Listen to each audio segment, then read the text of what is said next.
2, fixing your thoughts requires an active effort.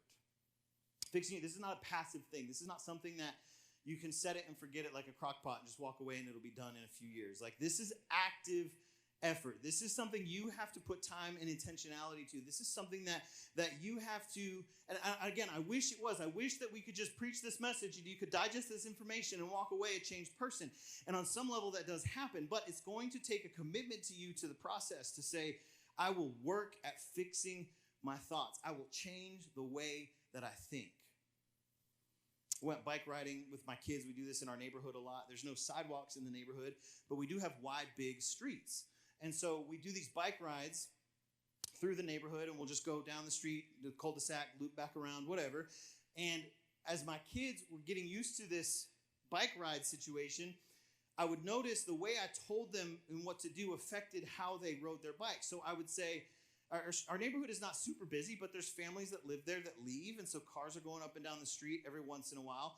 And so I would tell my kids, don't go to the middle of the road. And they would immediately start, it was like the weirdest thing. Hey, Bella, don't go in the middle of the road. And her bike would almost like pivot to the middle of the road. Why? Because I said middle of the road. She looked at the middle of the road, and her bike just started following where she was looking. So I learned to start saying, hey, stay by the side, stay by the grass, stay by the edge. And what that would do is shift the way they looked, and then their bike would follow. If I'm constantly just saying, don't go in the middle, don't go in the middle, don't look at that rose bush, don't crash into that car, that's going to dictate where they're going. But if instead I say, hey, look here, fix your eye line here, look on the side, and your bike will follow. That's the way our thoughts are.